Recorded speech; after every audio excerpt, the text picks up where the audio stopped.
Hello guys, magandang hapon. Habang nandito tayo sa Binanuahan, tutulungan kong mag-harvest ng sitaw sinibs.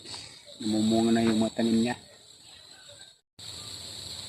Sawa sa gulay ngayon yung Binanuahan.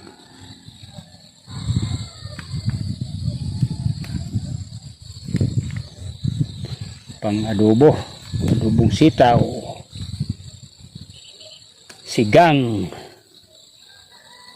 pansigang. Anihin lang natin ang anihin yan. Mamalagyan ng seleksyon. Sarap mamitas, no?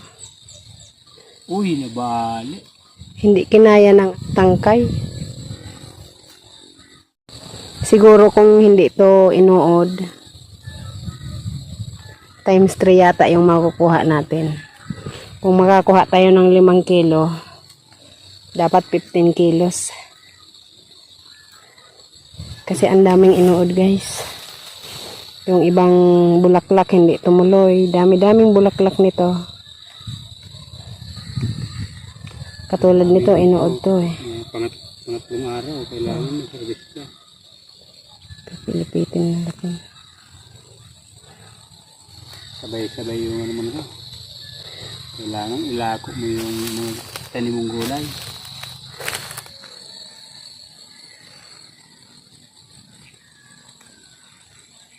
Gumanda yung kamuting kahoy nung nalinisan ko.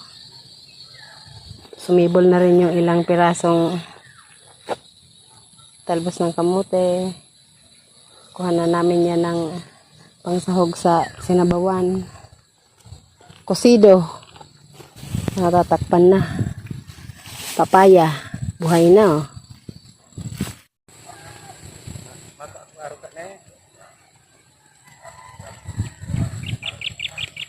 Mili ka din gulayos basod.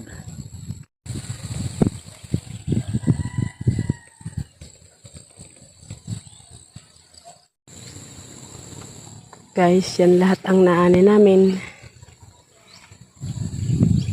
Siguro mga 3 o 4 na kilo yan.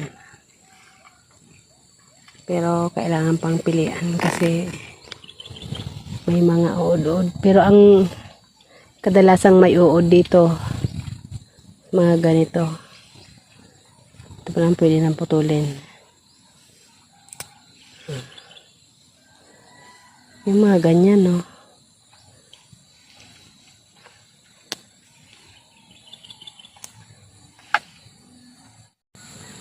Ayan si Banong inaayos yung mga tanim kong pakwan.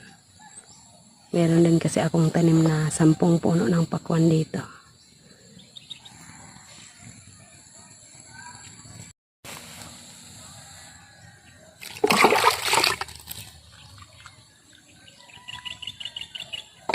Yung basang-basa. Gabi yan, mabilis lumaki pag gabi. Pag pusko.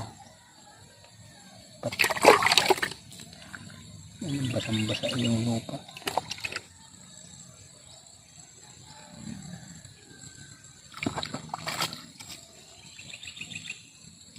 Merong isang nauna, guys. So. Kaya yung katawan na yan. May isang bunga na eh. Tanggalin daw Kaya muna. yung katawan na yan.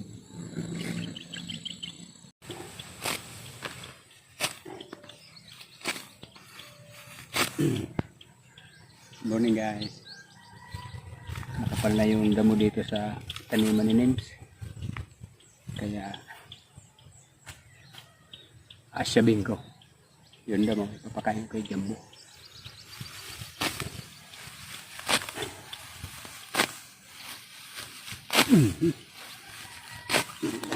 Pakinabangan yung damo. Kala niya, hindi ko siya pakinabangan ha.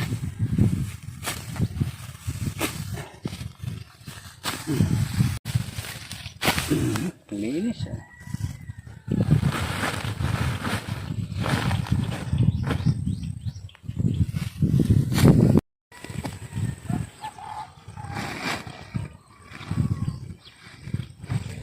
Guys, i-update ko nga pala kayo sa tanim kong kopes.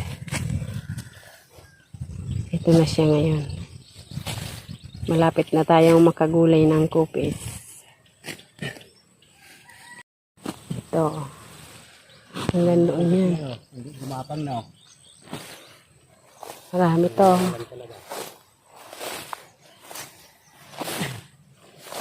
Kaya lang sa sobrang init, yung ibang puno namamatay. Pero dami pa namang buhay. Ang munggo ko nagsisibunga na rin. Buti na lang si Jumbo nandito. Kaya yung mga damo dito mapapakinabangan niya.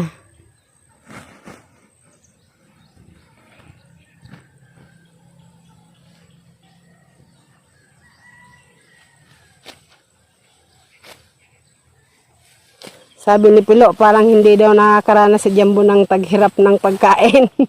Sabi? Oo. Sabi ko, pumayat-payat na nga ng konti yan.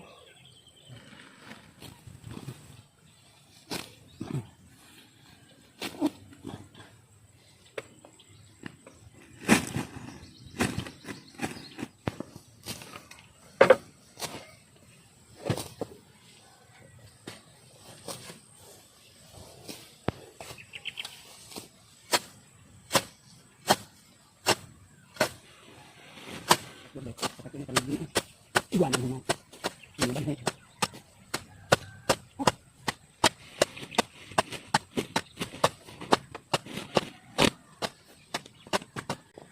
Tubig muna, tubig. Pagilid na, no? Dami.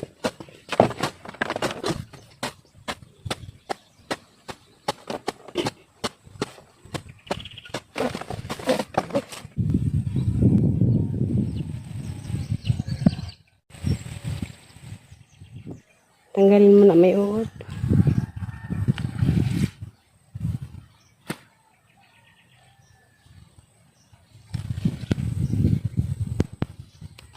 Yan na, dami na. May isang mustasa, oh. May mustasang naligaw. Halong buto, ano? Meron dito namumulaklak na. Ito. Ganda ng bulaklak. Ito pa sana, oh. Ganda. Okay. Okay.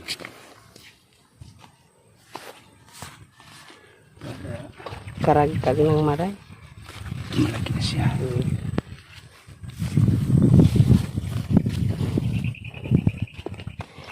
Pwede ka itong gawing salad. Ha?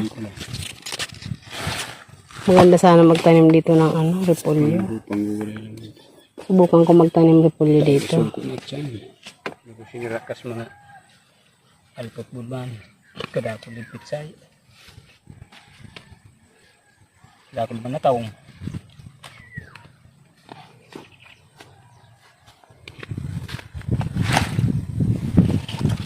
Magun tayo. Isang magandang araw po sa inyong lahat. Alas 6 pa lang ng umaga pero nandito na ako sa bukid. Kasi merong order na pitsay. Ito na yung pitsay natin. Kailangan talagang anihin to. Yung iba dyan, niluto na namin, ginulay na namin nung isang araw. Tara, simulan na natin ang pag-ani. Maganda kasi walang uod.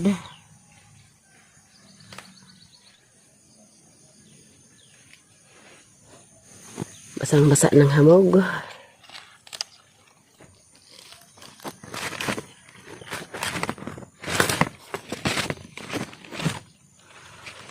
Ayan. Linis, oh.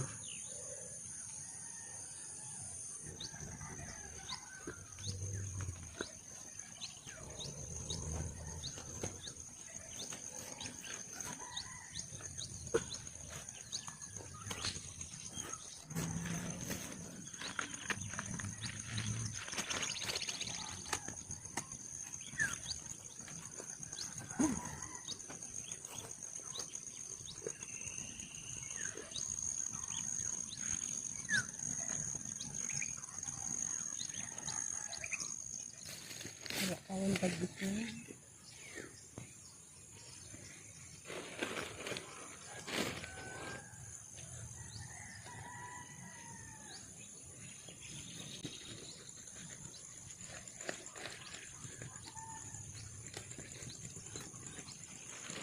Parang wala kang limang kilo, no?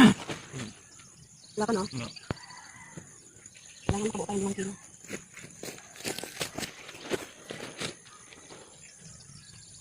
Kunin na natin ito habang wala pang uod.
Ano na uod na ito? Yung kilo to. So, uwi na tayo. Yung isang plastic, dala na ni Ono. Ito naman yung dadalhin ko, isang bag. Dami pa. Dami pang makukuha dyan. Yung isang plat na yon pinakahuli, konti pa lang nabawas ko nun.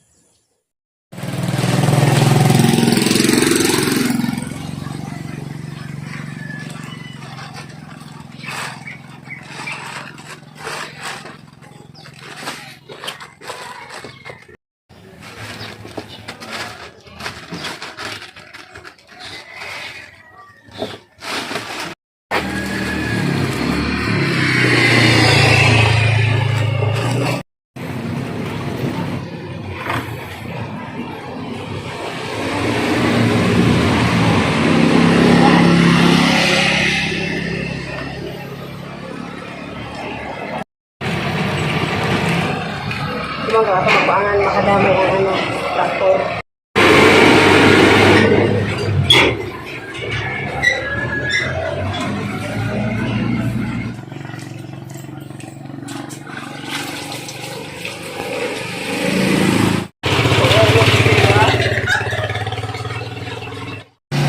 Guys, deliver ko yun doon sa isang kaibigan. Yung kilong pichay. Guys, nakapa-order pa tayo ng 3 kilo. Bigay na natin ito sa kanya. Baka mamaya malanta pa ito dito.